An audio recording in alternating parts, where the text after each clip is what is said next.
morning. Happy Tuesday. It's 8:30 Tuesday morning with your girl, the beauty influencer. That means that it is time for a little tea and wild thoughts. Getting the vibe right as always. Good morning. Interesting vibes. I'm drinking a chocolate Rubios and vanilla tea this morning. Very good. A little agave. Good morning, Miracle, my love. Hope that everyone is feeling blessed and well.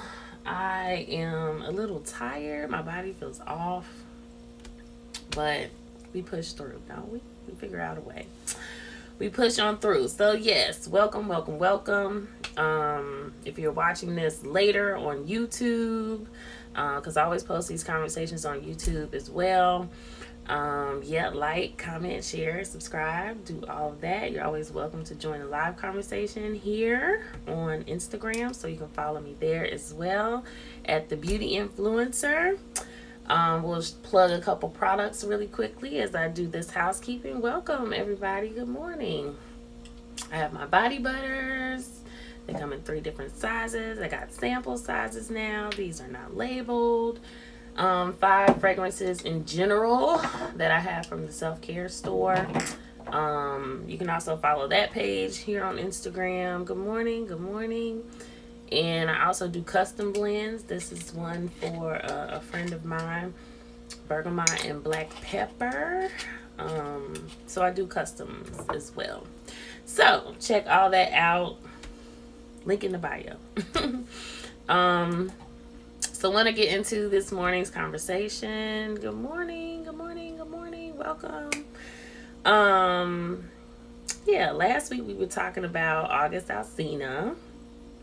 And, I like to kind of get into the tea a little bit about, what's going on in the world, but also bring things back to something a little more nourishing, a little more helpful for the spirit, the soul. So we were talking about August and having the emotional maturity to be in these free love type situations. Love is an evolution in itself. So it can come in many forms in relationship. And so it's just an interesting way of exploring that with that particular topic with August Alsina. So this week seems almost like a part 2, because now we actually have some comments. We've seen, Lord knows, we are seeing everything on social and in the media about Will and Jada's response to, August coming out and giving us his perspective on what happened. And now we hear from Will and Jada.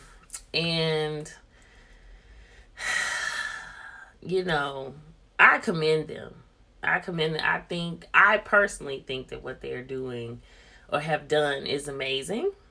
They don't owe us any explanation whatsoever, in terms of what they choose to do in their relationship.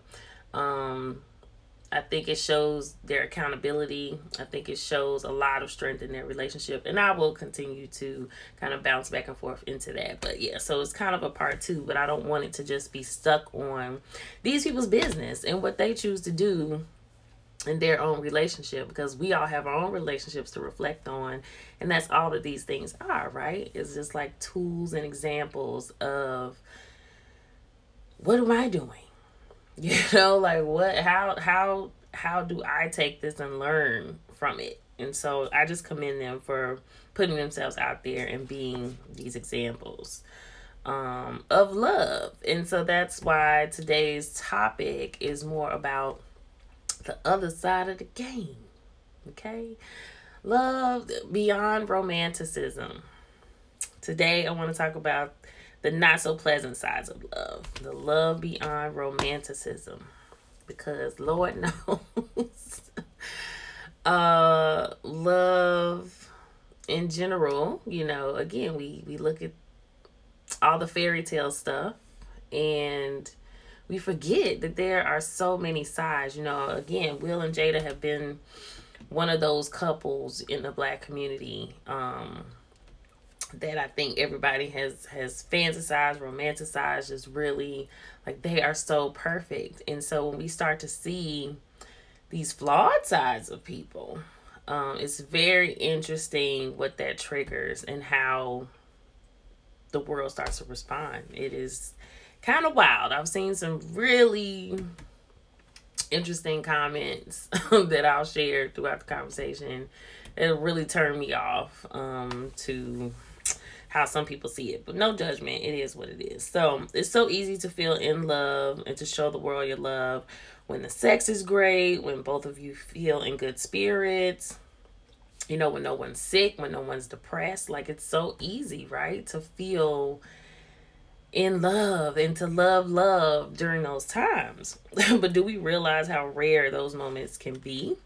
You know, and so much more of life are about the moments that I just mentioned. Good morning. You know, life with the everyday, you know, it can be very challenging, and it can consistently bring things into the forefront that test the foundation of those relationships. And they don't feel romantic, and they're not romantic. I mean, it's not romantic when, you know, this person ate something wrong and they got the bubble guts, good morning, and they're throwing up and shitting all over the place. I mean, do you love them then too? You know, when they're at their worst, when they are doing things like, you know, one comment, I will share one comment I saw. Someone said, you know, Jada is trash for bringing this type of shame onto her relationship. I was like, really? She trash? Like, just a month ago, she was on the Red Table Talks, you know, giving us our entire life by helping others, in so many words, helping others and giving people a platform. Good morning. Giving people a platform to talk through, you know, some of these other sides. Good morning. And so all of a sudden she's trash. I mean, I was watching something this morning right before I got on here. Maston Kip is somebody that I really enjoy following his content. And he was talking about how we all need to have disconfirming experiences in relationships. Meaning, you know, when we are used to things like certain toxicities, and we all have it. Like, let's stop pointing fingers. That is what is so super whack about a lot of this, is that we experience these things ourselves. So anyway, how you have to have these experiences in life that, you know, when you're trained a certain way, you have to be able to have an experience that shows you something different, and you have to be able to repeatedly have that so that you can literally retrain the way that the neurons and things fire off in your brain, you know. And so one of the points that I want to make is I was thinking of wild thoughts thinking about the depth of what he is saying, specifically how it relates to the Black community. And I think people are so closed-minded. Yes, they are. And I really, again, try not to judge, because, again, so many of us, specifically in the Black community too, we come out the gate just feeling wrong because of the color of our skin. The world is telling us you wrong just because you Black. So our level of needing perfectionism is a form of self-sabotage, first and foremost. And so our need to see this perfection on the outside is so tilted, you know. And so again, when we start to see that, oh, people have flaws, it starts to show us our flaws in a way that we don't want to look at that. And the reality is, we are not perfect people. We don't need to be perfect people. I always say Jesus died on the cross already. He don't need your help. You know, like, you are forgiven if that is what you believe in. So anyway, it's just so interesting, again, when we see a couple like Will and Jada come out and they are showing that this is real. This is a real relationship. This is real love. This is not the romantic part.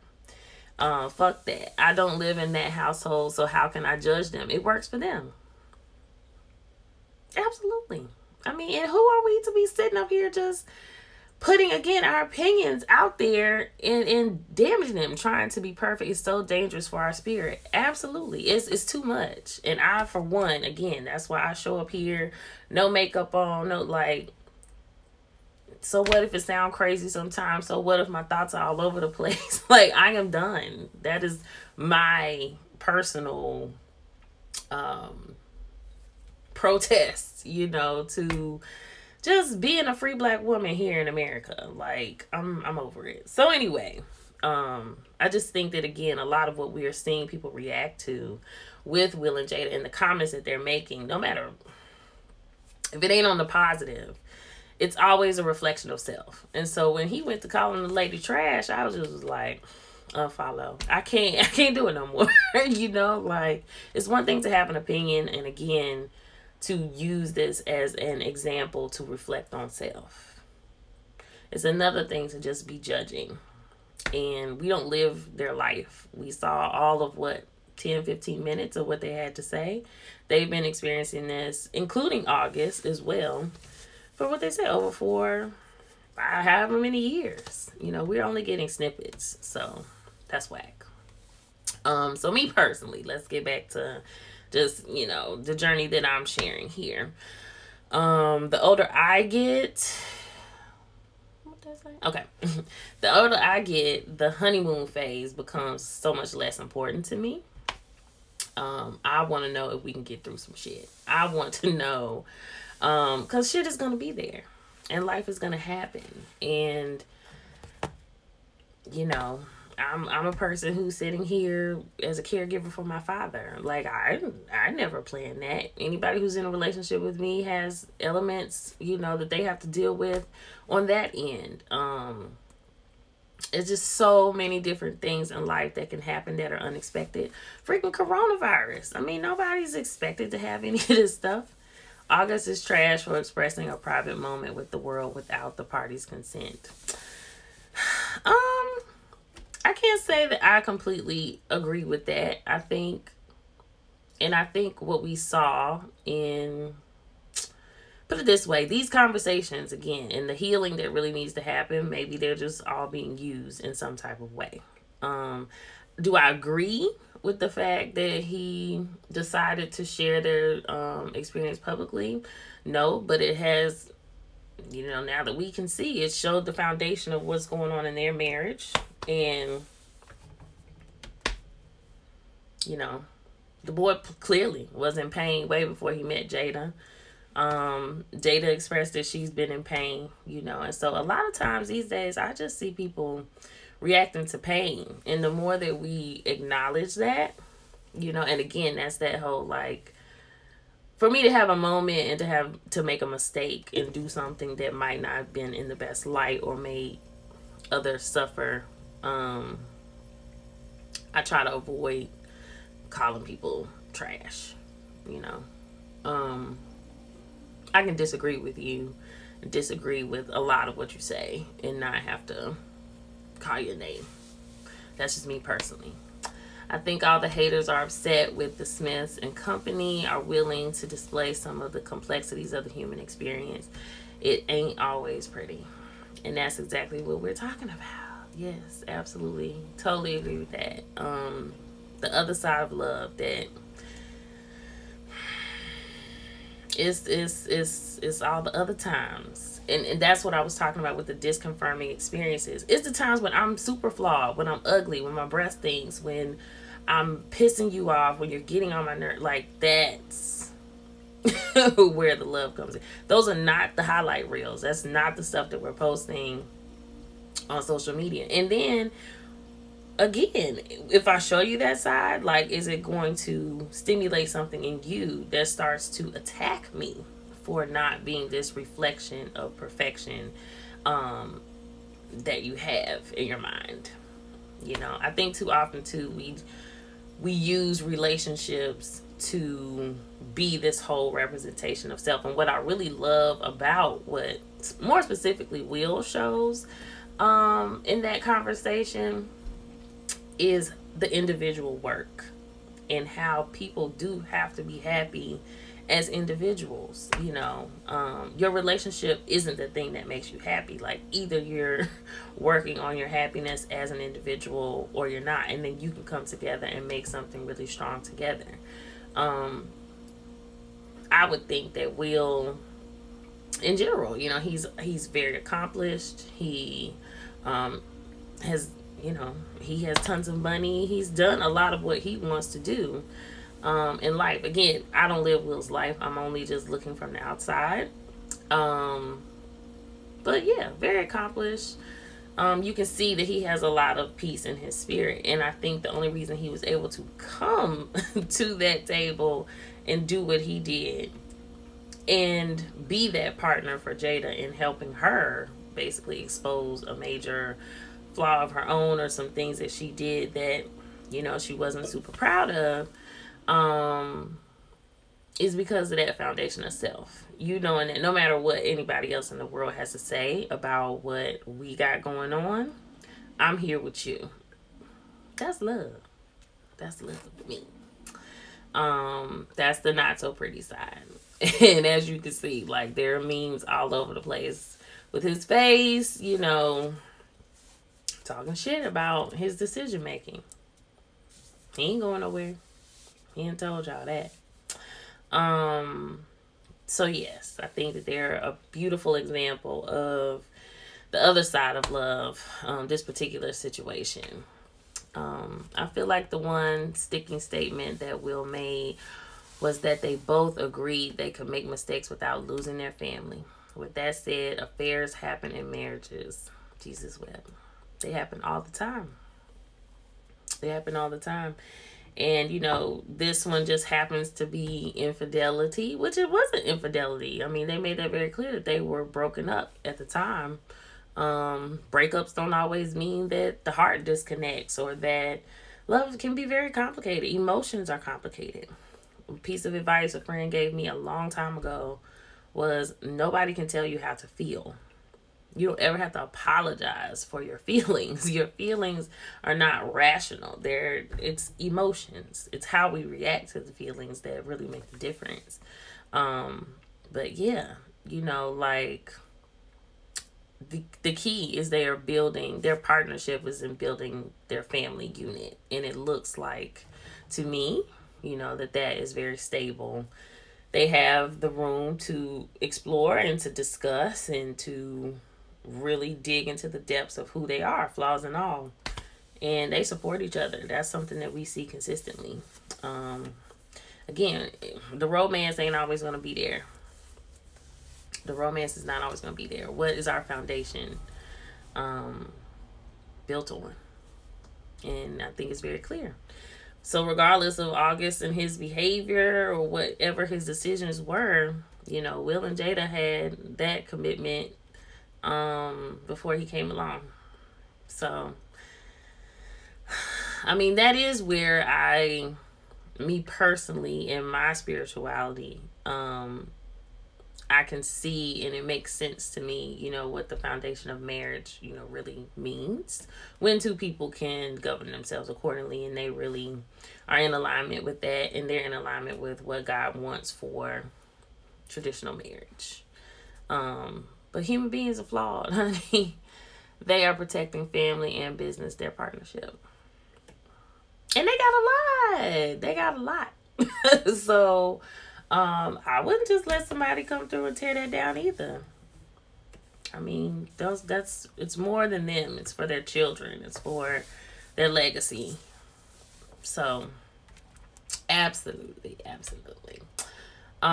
So yes, and I've been kind of bouncing on this. I was saying, you know, I wondered if all who had something to say were really just reflecting on their own insecurities, fears, and shame, you know, about what they've been through in their own relationships or going through, and just don't want to tell nobody, or wish they were going through, wish somebody gave a damn. How about that? Because anyone who has truly been in love with someone can understand the vulnerabilities, sacrifices, and growth it can take to remain in a bond with another person. Period. Dot. Yeah, love will stretch you. It will grow you. It will have you doing some stuff that you're like, whoa, never thought, never would have thought. And that's not just romantic love. It's love. It's love. When it's pure, when it's true, love is going to be, it's going to give you some level of sacrifice and pull you in a way to show you depths of yourself, that you never thought you would reach, and the sacrifices for another person. So, it's still rooted in the relationship the individuals have with themselves that will ultimately show up.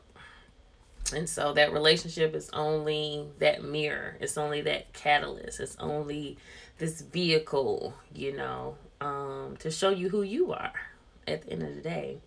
Nobody's going to love you more than you love yourself. It's still a reflection of the way you love yourself. And I was saying the last time, at the end of the day, the same type of people normally vibrate and gravitate to each other, whether it looks like it on the forefront or not. Abusers will gravitate to abusers, and that is only, again, that might be in your history, but again, we all have to evolve. We have to get to the place too where we can say, I've been through that, I'm not ashamed of that, I'm healing from that, and then we can start attracting different levels of partnership. I can honestly say, like, I'm in a space where I am really reflecting on some of the depths of my own, yes, love yourself, love God, absolutely. Just reflecting on the depths of my own traumas, my own conditioning, my own, and not in a bad way, because this particular person doesn't make me feel, again, just like flawed. Excuse me. Look, I don't know what's going on. But anyway, they don't make me feel flawed in a way that it makes me feel shame for it. It's kind of like, okay, this is something that I see. This is something we're aware of. And we'll both be accountable for that. Do I always know how to navigate it? No. Do I make a conscious effort every single day? Absolutely. And so, tying it back around to what I was saying about Mastin Kipp earlier, and just being a Black woman in America, I personally need spaces all the time to show up with my flaws right here and see that this person is still going to be there. Whether that's this particular person or, just a lesson that I'm learning about what I require moving forward. I need to be able to show up in any format, flawed at this point, and still love myself. Still be able to say, okay, that was a mistake, or didn't like that so much. But that doesn't mean that I'm unworthy. It doesn't mean that I'm just not worthy of my humanity, of being loved, of loving my damn self, of having other people love me and reflect that love, And whenever I don't see it, whenever it doesn't show up, I have every right to walk away. Every right to walk away. And so, I'm constantly just trying to share that journey so that, we're all in alignment as much as possible. Good morning, my love. We're all in alignment. So, again, I commend Will and Jada for what they're doing. Just being the example, Even when we saw Jay and Beyonce, you can think of many couples, even Barack and Michelle, they have their own way of expressing that we've had things that weren't so amazing within our relationship. Again, how everybody chooses to express that is their business. But it's the other side of love, the non-romantic part, that we really need to explore, what the depths of love should really even feel like. And if you don't know that shit within yourself, it's going to be real hard to find it on the outside. Worthy with the heart. Absolutely. So I'm going to share my wild thought for the day. Knowing the shortcuts doesn't help when you never took the long route first. You need the lessons, the view, and the knowledge. Otherwise, you'll never feel confident enough to take the long way if it's the only route available. Meaning, there ain't no shortcuts in love, man. It ain't no, there's no shortcuts with vulnerability. There's no shortcuts in life, really. Like, at the end of the day, just learn the long route. If you're constantly just looking for the ways to just feel good all the time, if you're constantly looking for the ways to, and that doesn't mean, you know, my concept about finding the beauty is still with the understanding that ugly things are out here and they're always going to be here. It's a duality. It's a coexistence. And so some people are just constantly looking for the ways to not feel, to not do that, to not, at some point you have to learn how to endure the other side of love. You know, you have to learn how to endure some of the painful moments that exist in life, in all formats, you know. And until we learn that, you're just constantly just chasing, you know, after these shortcuts. You never really learn. You never really know what it looks like. That winners and people that we adore and admire, they have all the shit within them. It's every single bit of it. It's the hard, the soft, the mean, they're always going to be sides of a person that you don't see. How to Endure the Other Side of Love. That's a book, sis. Oh, yeah. It might be. It might be. I'm working on them. I'm working on so damn much. I mean, that's what I was going to say, too. Like, I'm tired. I'm tired, y'all. In a good way. There's a lot going on. But I got new product photos coming. I've got, you know, I'm just trying to keep everything up.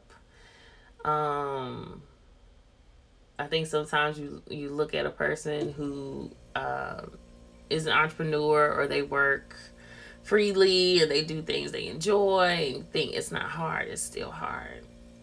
It's still hard. Still challenging. I like to use the word challenging. You making the products, you shipping the products, you on the conversation, you doing the post, you doing the invoice, you oh, and you'll also be able to come and visit me. I'll be working at Essential Aesthetics and Laser Fridays and Saturdays in Charlotte. So I'll be doing these gua sha fusion treatments. And look, and while it's been hard, well, making it look flawless, and again, that's why I sit up here and tell all my business, because for years, and that's the thing, it's like being raised to be Little Miss Perfect, you know, and to have to be this example of perfection, you know, from parents or whatever. It'll wear your ass out. You better tell somebody you're in pain. You better tell somebody this is hard for me. So I've learned a lot more to communicate. And it doesn't mean, you know, again, that you have to bare your soul to every single person. There's a book by Brene Brown. I can't remember exactly what it is, but she talks about how to share your shame story and things that you feel shameful about. Powerful, powerful, powerful work she does. So we don't have to be perfect. We just got to be real. And I'm grateful to all who support me in the journey. Yeah. So anyway, that's 10 Wild Thoughts for today. I hope everybody has an amazing Tuesday. Please share this with others. I will post this here on YouTube a little later in the week. Again, I invite you to join the live conversations here. Thank you all for everybody who showed up this morning. Awesome, awesome, awesome energy and feedback. And oh, thank you. I love y'all. I hope y'all have an amazing day. And I will see you, God willing, next Tuesday for Tea About Thoughts.